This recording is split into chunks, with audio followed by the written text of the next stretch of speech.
Tony, kiranya Engkau memberi hikmat, memberi kekuatan dan berkat khusus baginya. Dan biarlah dia dipakai Tuhan lebih dahsyat lagi sesuai dengan kehendak-Mu. Saat ini kami siap Tuhan mendengarkan firman-Mu.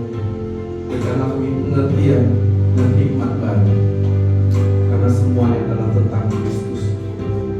Terpujilah Engkau Allah kami yang hidup dari selamanya sampai selama-lamanya. Di dalam nama Yesus yang berdoa. Amin.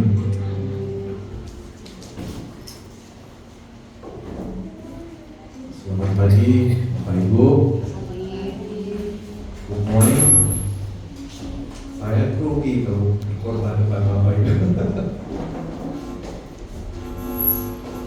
Apa kabarnya? Baik, luar biasa. Tema bulan ini memang tentang berkat. Tema yang paling disukai orang Kristen. Kalau soal berkat kita paling suka. Tapi kalau soal dosa agak gimana gitu ya. Kalau korban tentang dosa, kekudusan, mulai bisa. Tapi itu sangat penting. Tapi itulah yang akan kita belajar. Kali ini tentang berkat Tuhan. Berkat Tuhan. Tema bulan ini bagaimana mengelola berkat Tuhan. Saya kasih judul bagaimana hidup berkelimpahan ya. Karena situ ada cara mengelolanya. Kata berkat itu ada di Perjanjian Lama ya. Kita belajar sedikit tentang akar kata berkat. Kata berkat itu dalam bahasa Ibrani-nya barekah, atau bahasa Arabnya barakah, berkah, barak. Apa arti barak?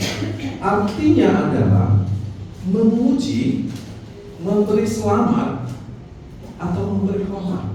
Itu arti barak. Satu lagi artinya adalah berlutut. Arti barak, arti berkat itu berlutut, memuji, memberi hormat, memberi selamat. Makanya mari kita buka Kejadian 12 ayat 1 sampai 3. Kejadian 12 ayat 1 sampai 3. Sudah dapat semua? Saya akan bacakan untuk kita semua. Berfirmanlah Tuhan kepada Abram, pergilah dari negerimu dan dari sanak saudaramu dan dari rumah bapamu ini ke negeri yang akan kutunjukkan kepada. Perhatikan ayat 2. Aku akan membuat engkau menjadi bangsa yang besar dan memberkati engkau serta membuat namamu masyhur, dan engkau akan menjadi berkat. Aku akan memberkati orang-orang yang memberkati engkau dan mengutuk orang-orang yang mengutuk engkau, dan olehmu semua kaum di muka bumi akan mendapat berkat. Perhatikan ayat-ayat itu. Di situ sangat akurat sekali. Ada pujian, ada keberuntungan, ada kemasyhuran yang Tuhan sediakan bagi Abraham dan keturunan. Ya, kalau kita teliti ya, bahkan berkat dalam bahasa Inggris itu lebih dalam lagi, bless. Secara akar kata, bless itu berasal dari bahasa Inggris kuno, blessian. Itu artinya pengurusan darah, blood consecration. Jadi ada pengurusan darah, lebih dalam lagi artinya. Dan di dalam Perjanjian Baru pun ada arti berkat.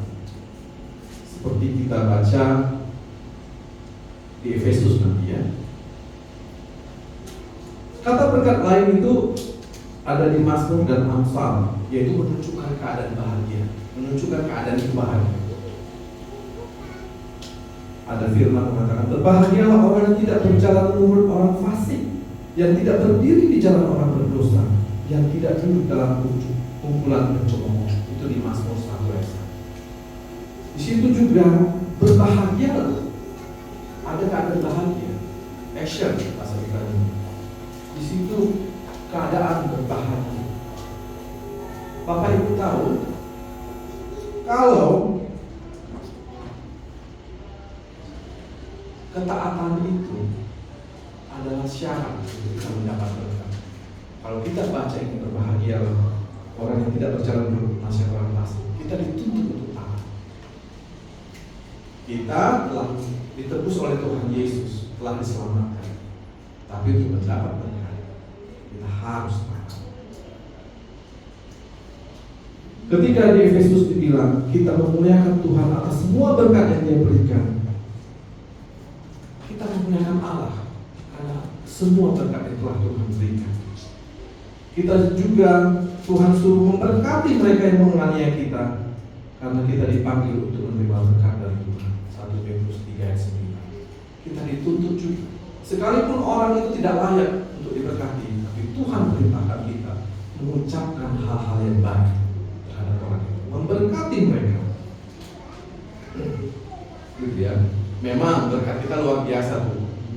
Sebagai anak-anak Tuhan, kita menerima berkat permanen, ya, berkat permanen yang tidak dapat binasa, tidak dapat cemar, dan tidak dapat yang layu yang tersimpan di surga bagi kamu. Itu tertulis di 1 Petrus 1 ayat 4. Dahsyat. Jadi Bapak Ibu, mungkin kita sering dengar Matius 7 ayat 7. Mintalah maka akan diberikan kepadamu. Carilah maka kamu akan mendapat. Ketoklah maka pintu akan dibukakan bagimu. Mungkin kita sering dengar ini, saking biasanya udah nggak ada artinya. Tapi kalau kita simak ayat ini, Yesus di situ ngasih tahu sama kita, ngasih tahu suatu kebenaran yang seharusnya kita bersukacita, yaitu Bapa surgawi kita memberikan hal-hal yang baik kepada mereka yang meminta. Yesus ngasih tahu, ini loh kebenarannya. Tuhan kita tuh ngasih yang baik kalau kita meminta. Masalahnya, kadang kita merasa gak layak meminta, kan? Aduh, aku udah berdosa ini. Aduh, aku jarang beribadah. Gak layak aku memohon. Gak layak aku minta berkat. Gak layak aku. Gak pernah pun pelayanan ke gereja pun kayak kapal selam, kadang datang, kadang enggak, gitu ya. Kita sering merasa begitu. Padahal Yesus menjelaskan bahwa Dia senang memberkati kita. Bapak Ibu, kadang Tuhan mengizinkan memang kita melalui proses kehidupan itu gak selamanya baik, ya, gak selamanya. Kadang kita mengalami paceklik dalam hidup, masalah yang bertubi-tubi. Bahkan kita mungkin stres karena keadaan, atau mungkin lagi mikir banyak tagihan, atau mungkin merasa aduh aku terjepit banyak masalah. Tapi firman Tuhan berkata bahwa Dia akan selalu menjaga kita. Tuhan itu akan menyediakan semua yang kita butuhkan kalau kita meminta. Dia nggak melihat kita orang baik atau orang jahat. Orang kita nggak ada yang baik kok. Tapi Dia meyakinkan kita kalau kita meminta, Bapa surgawi kita itu memberikan. Tapi nikmati prosesnya. Makanya kita udah lama kan berdoa kan, aduh mau jadi ASN dulu setelah bertahun-tahun. Sabar benar. Ada yang berdoa minta anak, sabar. Itu adalah berkat Tuhan ketika kita meminta. Ada kebenaran tentang berkat Tuhan sesuai firman. Ada 3 kebenaran tentang berkat. Pertama, di Yakobus 1 ayat 17. Tuhan adalah sang pemberi semua pemberian yang baik dan pemberi setiap berkat. Tuhan adalah sang pemberi.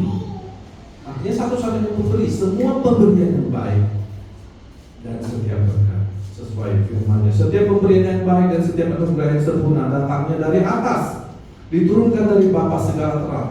Padanya tidak ada perubahan atau bayangan karena pertukaran.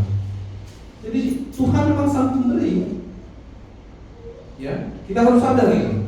Yang kedua, Tuhan memberkati orang-orang yang sungguh-sungguh percaya kepada-Nya.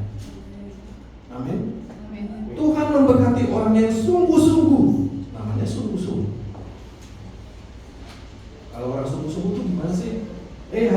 datang ya ibadah, aku usahakan, itu sungguh-sungguh.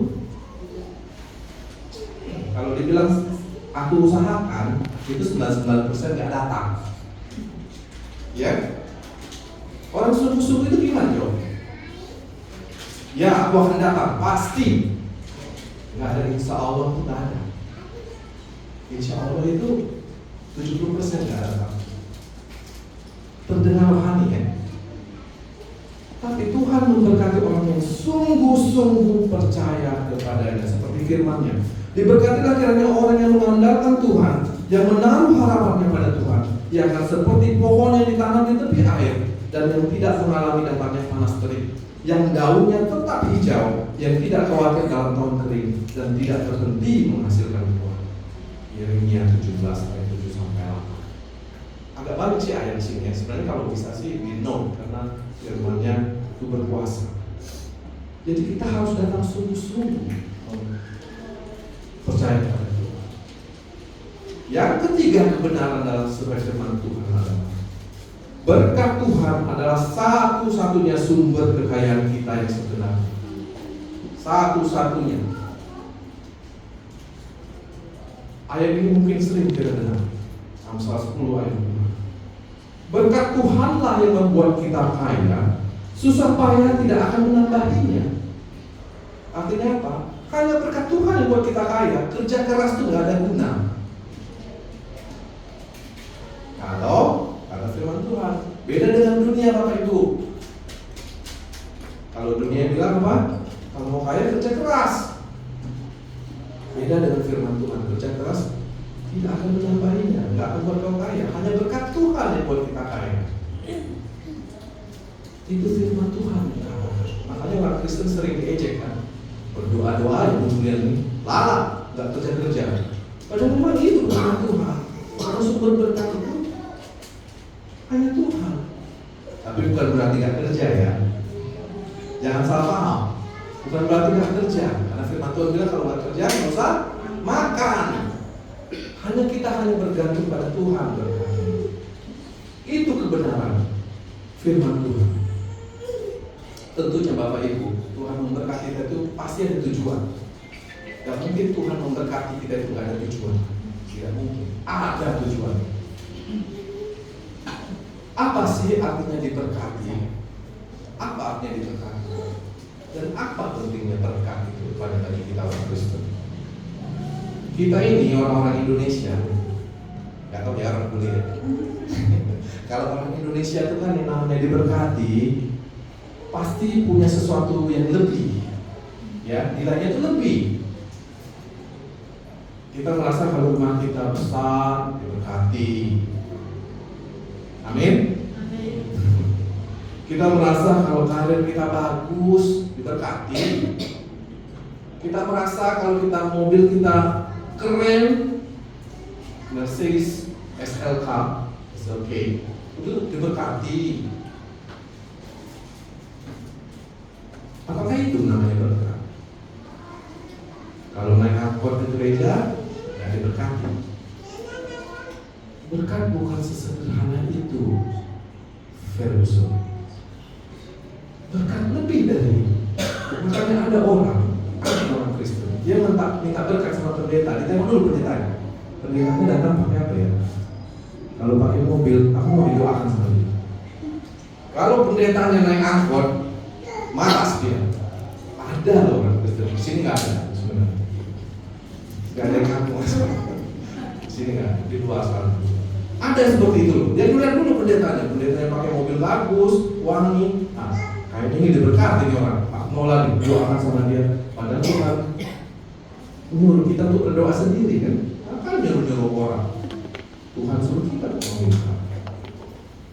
Akhir-akhir ini saya berenung Bapak Ibu, banyak kali merenung dan melamun. Saya menghitung berkat-berkat yang saya terima. Saya menghitung di mana saya mengalami atau melewati musim-musim yang berbeda-beda dalam hidup saya. Ternyata setelah saya pikir-pikir dan renungkan, saya memiliki sahabat luar biasa di gereja ini. Sahabat berdoa, saya memiliki keluarga yang hangat, saya memiliki teman-teman, sahabat, baik itu di sini maupun di luar yang sangat-sangat baik. Saya diberikan kesehatan. Waduh, apa yang kita tidak bisa beli dengan uang, Tuhan menyediakan. Amin. Apa yang tidak bisa kita beli dengan uang, kesehatan, Tuhan menyediakannya. Kita harus bersyukur, Bapak Ibu. Minggu lalu saya mengunjungi teman baik saya waktu kerja, kaget setengah mati, kena kanker usus. Berbeda kali penampakan. Saya di situ merenung betapa berharganya kesehatan. Tapi Tuhan memberikan itu pada kita, Tuhan. Mazmur 103 ayat 2 berkata, pujilah Tuhan hai jiwaku, dan janganlah lupa segala kebaikannya. Jangan lupa Bapak Ibu segala kebaikan Tuhan. Ada tujuan Tuhan memberi kita berkat. Ada tujuan. Siapa di sini pernah ke Candi Borobudur?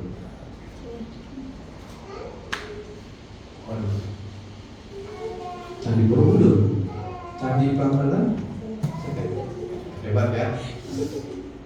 Nah, di sebuah candi itu ada namanya piktograf. Ya, di candi itu biasanya ada gambar-gambar. Sebelum ada tulisan, ada piktograf. Ada orang sedang menanam padi, itu ada relief dia menanam padi. Ada sedang gotong royong, dia ada patung atau relief. Itu namanya piktograf. Bapak Ibu tahu, berkat itu dilukiskan sebuah piktograf adalah seorang pangeran yang keluar dari rumah.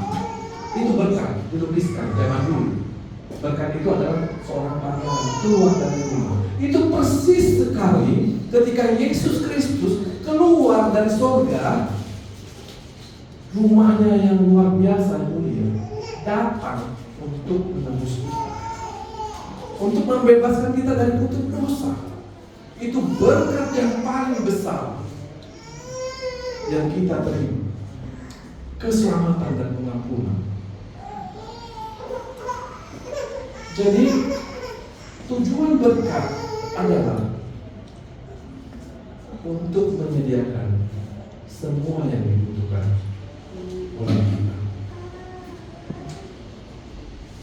Tuhan menyediakan sukacita, kemasyuran, keselamatan, perlindungan, pengampunan, kemakmuran yang melimpah pada Abraham. Begitu juga dengan kita, anaknya. Sama. Tujuan pertama adalah untuk menyediakan semua yang dibutuhkan. Berbahagia orang yang diampuni pelanggaran-pelanggarannya, yang ditutupi dosa-dosanya. Berbahagia orang yang dosanya yang tidak diperhitungkan Tuhan.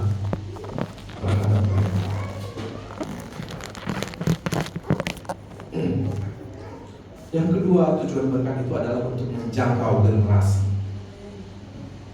Jangan kira berkat itu hanya kita nikmati sendiri. Enggak. Tujuannya adalah untuk menjangkau generasi. Ketika Ishak memberkati Yakub anaknya, Tuhan bermaksud agar berkatnya turun ke setiap generasi, menghasilkan kemakmuran, kesuksesan, ditransfer ke generasi seterusnya. Enggak kita nikmati sendiri. Tuhan ingin kemakmuran itu turun. Makmur itu artinya selalu berkecukupan di sepanjang jalan, selalu berkecukupan di sepanjang jalan, dan selalu berhasil mencapai cita. Itu arti kata makmur, Pak. Bukankah ini yang kita pengen untuk anak-anak kita? Anak kita selalu berhasil dan selalu berkecukupan sepanjang hidup. Itu kita harus turunkan. Makanya Bapak Ibu, mari kita berkati anak kita sejak kecil. Sejak kecil kita berkati anak kita.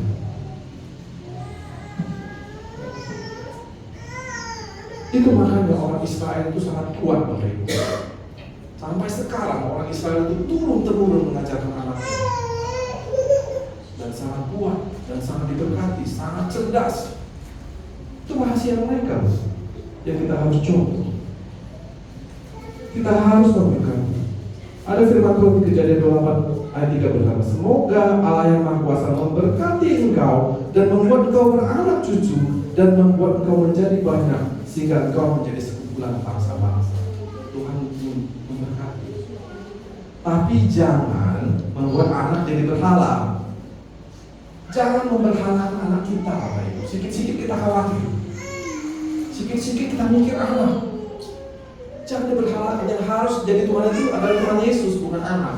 Kenapa kalau kita memberhalakan anak itu berbahaya? Sekali anak kita mendapat masalah, hancur lebur, remuk redam. Begitu kita memberhalakan anak. Dan Tuhan adalah Allah yang bercemburu. Kita harus menuhankan Allah Bapa di surga. Makanya betapa banyak keluarga kacau balau karena orang tuanya lupa memberkati anaknya. Lupa dia. Dan kita harus tahu Bapak Ibu, harta yang paling berharga adalah kata keluarga Cemara ya. Betul itu. Harta yang paling berharga adalah ketika kita tahu anak-anak kita hidup di dalam Tuhan. Bukan karena dia kaya, tapi anak-anak kita hidup dalam Tuhan. Itu harta yang paling berharga. Kami itu masih belajar loh, berjuang untuk itu Bapak Ibu. Samanya kita, sama.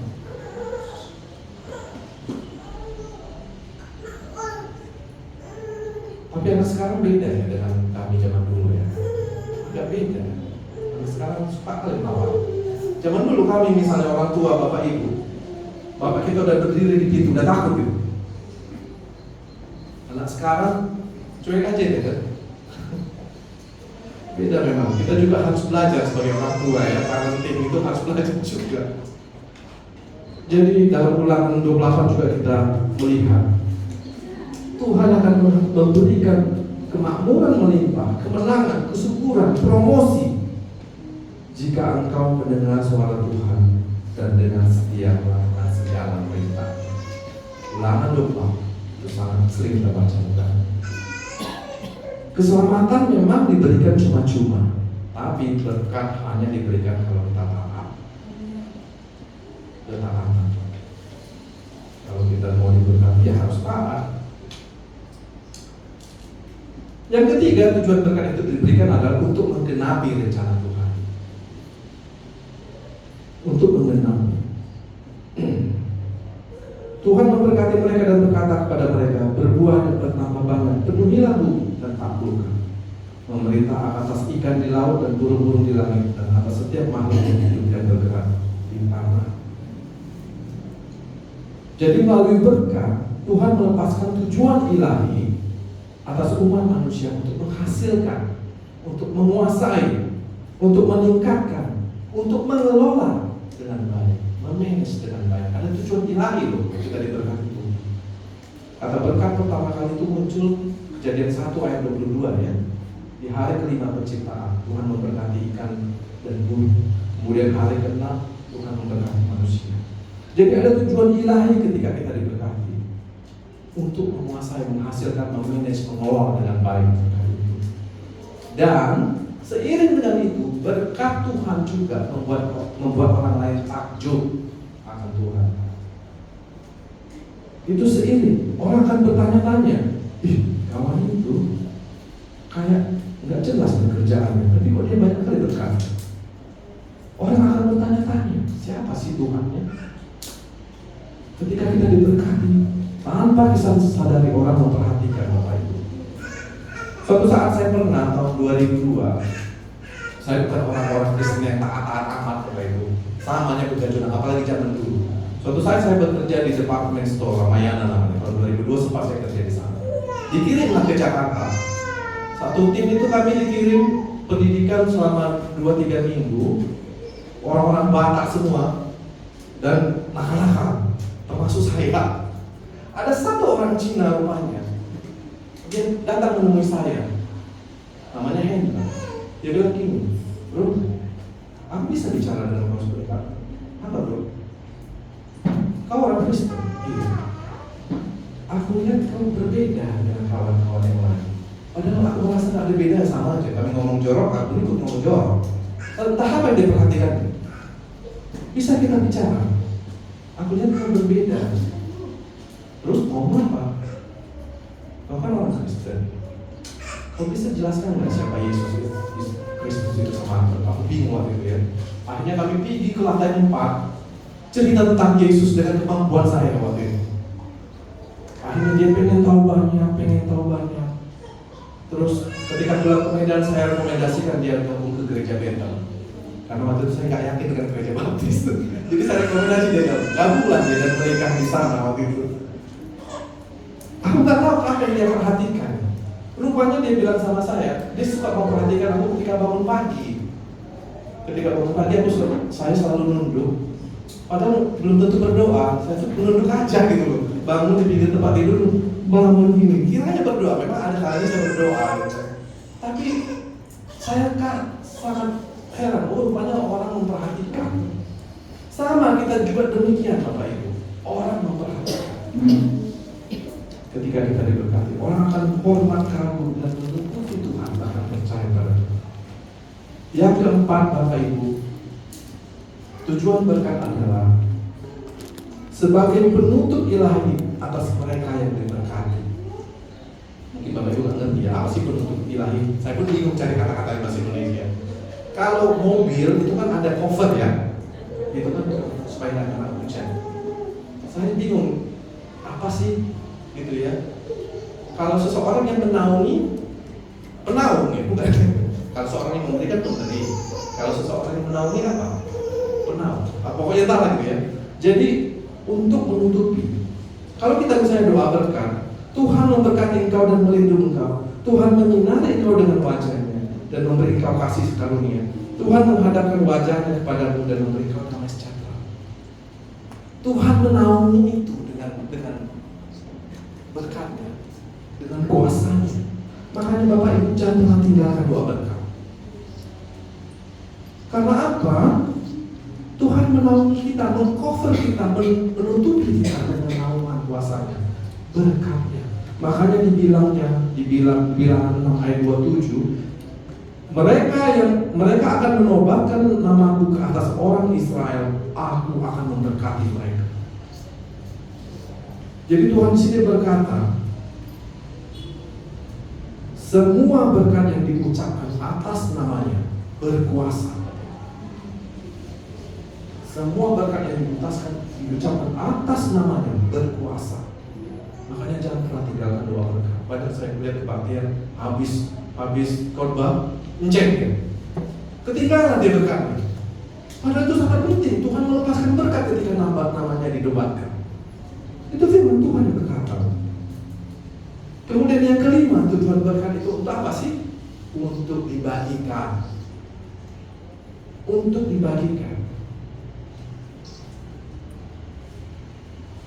Jadi kita saat ini mendapat berkat duniawi ya, materi dan lain sebagainya. Berkat rohani juga iya.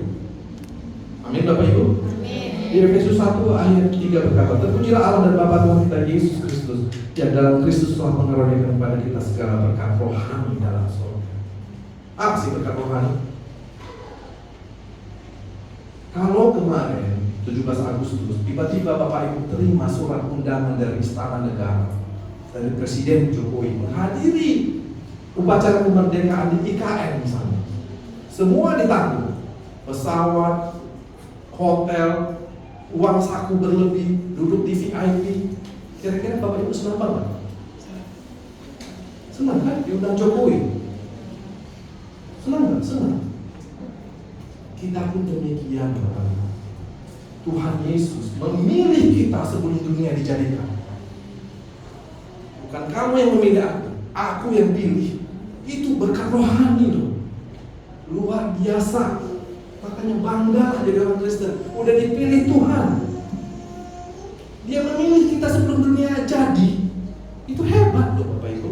Jokowi ngundang kita bangga setengah mati. Apalagi Tuhan. Itu berkat rohani. Jangan sia-siakan. Jangan jadi mu'alaf. Saya heran dari orang Kristen sekarang, dikit-dikit mu'alaf. Apa sih yang dicari gitu? Padahal Tuhan mungkin dia gak terpilih ya. Itu berarti dia gak terpilih. Tapi kita harus sadar, Tuhan memilih kita sebelum dunia ada. Lebih dahsyat lagi, kita diberi kuasa sebagai anak Allah. Kita dianggap anak Allah. Kuasa sebagai anak Allah di Yohanes 1 ayat 12 itu dahsyat Bapak Ibu. Namanya kuasa. Hantu pun takut. Iya betul. Hantu pun segan sama kita. Jangan kita yang segan sama hantu. Pas lewat kuburan, kayak saya di kampung dulu, SMA pulang kampung, lewat kuburan umum, santai jokong, permisi pun, gitu. Atau pas mau ke kamar mandi ke kawannya. Padahal kita anak Allah, hantu pun takut. Ketika kita berdoa minta perlindungan sama Tuhan, Tuhan ngirim malaikatnya sama kita. Bapak tahu itu? Kenapa dia ngirim malaikat sama kita? Karena kita anak Allah. Oh, di uji nyali malam-malam ini ada yang uji nyali ya. Kita harus sadar berkat kita. Dan ketika kita diberkati duniawi, harus dibagikan. Seperti ada Lukas 6 ayat 27-28. Tetapi kepada kamu yang mendengarkan aku berkata, kasihilah musuhmu, berbuat baik kepada mereka yang membencimu, berkati mereka yang mengutukmu, doakan mereka yang menganiaya kamu. Kita harus memberkati dengan ucapan, dengan pemberian, dengan pujian. Sekalipun orang itu mengutuk kita, itu perintah Tuhan. Kita diberkati untuk jadi berkat. Amin. Bapak Ibu, ketika Tuhan memberkati kita dengan berkat yang lebih besar, Dia ingin kita menjadi saluran berkat. Semakin kita memberkati orang, semakin Dia memberikan berkat lebih besar. Karena itu tujuannya memang harus dibagikan. Semakin kita memberikan banyak, semakin kita diberkati. Makanya kita heran, ada orang Kristen suka kali memberi tapi kaya dia. Kaya dia, dia suka kali memberi, tapi nggak bisa habis dunia, nggak berseri kata orang Medan. Masih ada yang belum digunting. Tapi dia suka memberi. Karena itu hasilnya ketika Tuhan mengizinkan kita jadi saluran berkat, semakin kita jadi berkat bagi orang lain, semakin besar berkat. Jadi orang Kristen itu jangan pelit ya, jangan pelit. Nah, tapi ada satu, sebelum kita tahu bagaimana mengelola berkat, ada satu yang harus kita waspadai Bapak Ibu. Ternyata ada kata Paulus. Paulus bilang begini. Di 1 Timotius 6 ayat 8. Asal ada makanan dan pakaian, cukuplah. Ini sebenarnya betul. Asal ada makanan dan pakaian, cukuplah. Tapi perhatikan ayat selanjutnya yang Paulus bilang. Mereka yang ingin menjadi kaya jatuh dalam pencobaan. Mereka yang ingin menjadi kaya jatuh ke dalam pencobaan. 1 Timotius 6 ayat 9. Paulus tidak bilang gini, mereka yang ingin kaya mungkin jatuh. Enggak. Dia bilang mereka yang ingin kaya jatuh ke dalam pencobaan.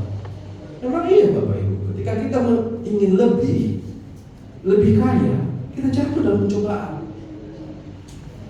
Mulai ketika banyak uang, hari Sabtu hangout, Google, pergi sama kawan-kawan, besok nggak datang gereja, kan pencobaan kan? Ketika dapat berkat, pergi, tak ngapa-ngapain, nggak jelas. Besoknya capek, nggak datang. Saya bukan, maaf saudara ya, saya bukan nyindir ya. Ini firman. Kita jatuh ketika kita mengalami berkat itu, menerima katanya. Ketika menginginkan lebih banyak, kita jatuh dalam pencobaan. Karena manusia ini Bapak Ibu, hakikatnya nggak pernah puas. Kita ini nggak pernah puas. Ketika Tuhan memberi kita uang lebih banyak, di sini Paulus cerita tentang uang. Tuhan memberi uang lebih banyak, godaannya pun banyak, tanggung jawabnya pun banyak. Itu harus kita sadari. Ketika dapat berkat lebih, tanggung jawab kita itu besar, godaan pun besar. Coba kita renungkan saat ini ya. Saya mungkin khotbah 55 menit lagi lah. Coba kita renungkan. Bandingkan keadaan kita dengan 10 tahun yang lalu. Coba kita renungkan, bandingkan keadaan kita dengan 10 tahun yang lalu. Mana lebih baik? Saya yakin lebih baik sekarang. Tapi Bapak Ibu tahu ada jutaan orang pengen seperti kita sekarang. Ada jutaan orang di luar sana pengen kayak kita. Cuman kita kadang lupa bersyukur. Benar? Paulus bilang, aku tahu apa itu kekurangan dan aku tahu apa itu kelimpahan. Disinilah rahasia mengelola berkat itu Bapak Ibu. Hidup berkelimpahan. Apa artinya hidup berkelimpahan? Banyak duit, banyak harta, happy terus? Bukan. Kelimpahan itu bukan sederhana itu, Ferguson. Yang namanya kelimpahan itu adalah ketika kita tahu rasanya berkelimpahan itu. Pertama, kita menolak godaan yang datang untuk memiliki harta lebih banyak. Itu kelimpahan, kita menolak godaan untuk memiliki harta lebih banyak. Beda dengan prinsip dunia kan? Bukan beda. Ketika kita menolak godaan untuk memiliki harta lebih banyak, kita itu sudah hidup berkelimpahan. Kenapa dibilang demikian? Karena ketika kita punya harta lebih banyak, kita cenderung untuk sombong. Ketika kita diberkati berlimpah, mulailah sepele kawan kita. Sepele gitu. Apa itu? Kalau bukan aku yang nyumbang gereja itu, mana ada gereja? Saya pernah dengar pendeta ngomong demikian. Kalau bukan aku yang nyumbang gereja itu, mana ada diri? Dengan sikap juga pendeta.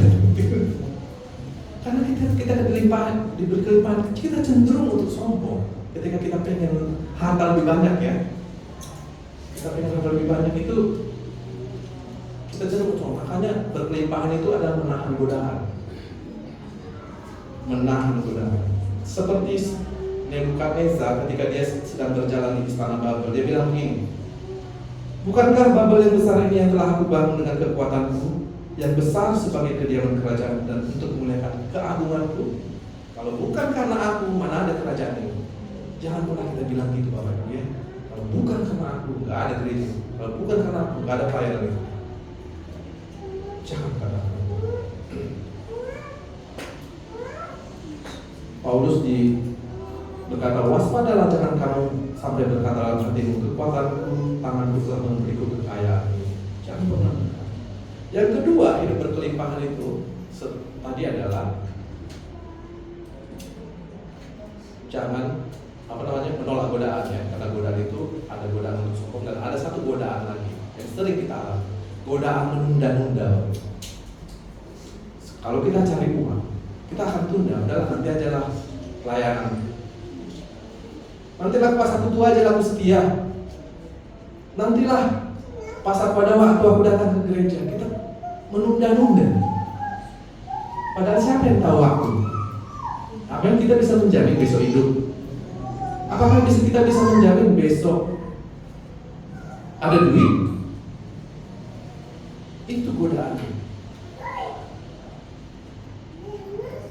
Yang kedua, kita berkelimpahan ketika kita tahu suatu saat kita memberi pertanggungjawaban.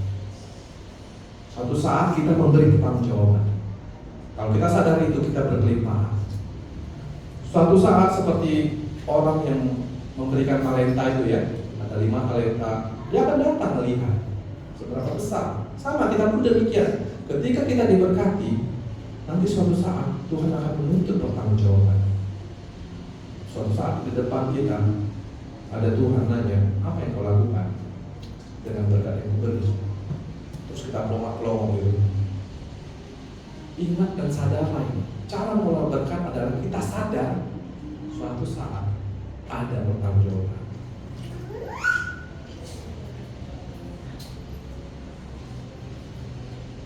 Yang ketiga, kita tahu bagaimana rasanya berkelimpahan.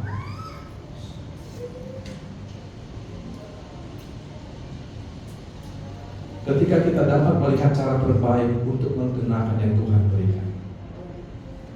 Kita tahu menggunakan cara terbaik. Jangan untuk poya-poya. Lakukanlah itu untuk harta kita di surga.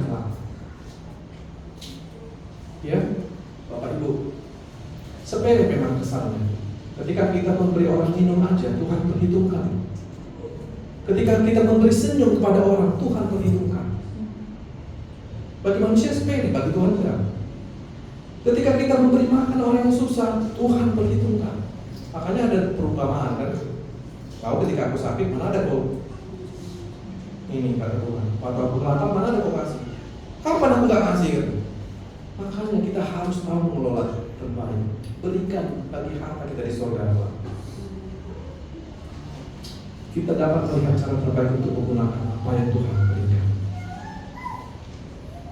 Yang keempat, kita tahu bagaimana rasanya berkelimpahan. Ketika kita dapat menikmati apa yang kita miliki, kita menikmati apa yang kita miliki tanpa harus bergantung padanya. Ya, ini artinya bersyukur saudara. Kita menikmati apa yang kita miliki tanpa bergantung kepada. Saya punya abang rohani, ini terakhir ya. Abang rohani saya, bapak rohani lah ya. Bapak rohani saya dulu, dia punya adik perempuan, orang Amerika waktu itu. Dia bilang begini, sejak saya menerima Yesus, saya jadi tahu bagaimana memilih pakaian ke gereja. Waktu itu saya bingung, apa hubungannya menerima Yesus?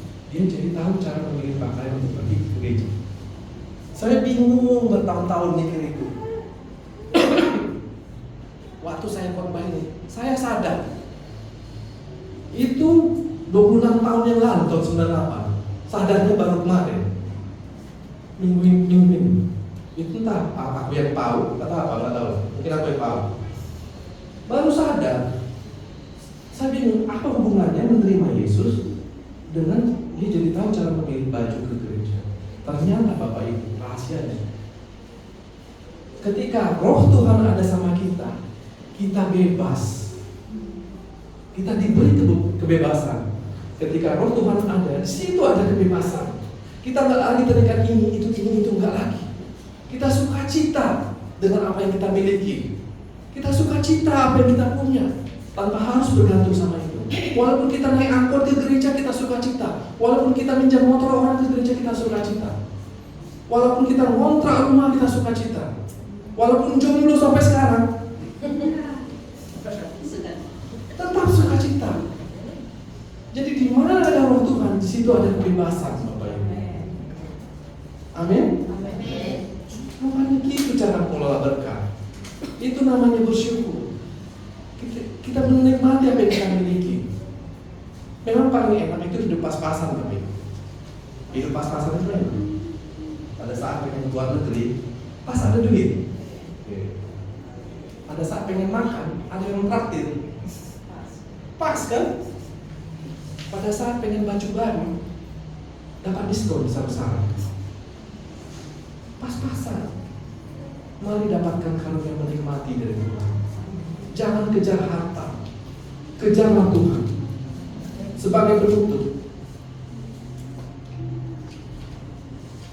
sudahkah kita datang ke suatu tempat atau berada di suatu tempat di mana Yesus adalah harta terbesar dalam hidup kita? Sudahkah kita berada dalam tempat itu? Yesus itu berkat terbesar. Bukan dunia lagi yang kita kejar, tapi Tuhan. Sudahkah kita berada di tempat itu, Bapak Ibu? Ketika kita menempatkan Tuhan sebagai harta terbesar, berkat terbesar, kita tidak ada lagi mengejar dunia.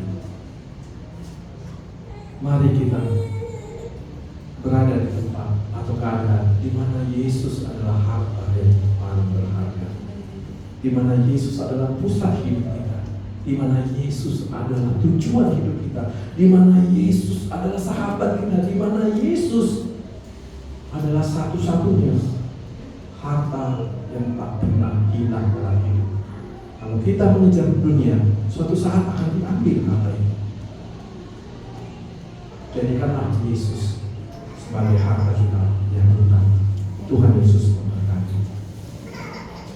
Mari kita berdoa. Terima kasih Tuhan untuk firman-Mu. Biarlah kami sama-sama bertumbuh Tuhan, sama-sama sadar untuk mengejar dan mengelola Terima kasih, biarlah kami semakin bijaksana dalam bekerja, dalam hidup ini. Tuntun kami Tuhan yang lemah ini. Biar kami hanya memandang Engkau sepanjang hidup kami. Terpujilah nama Bapa, di dalam nama Tuhan Yesus kami berdoa.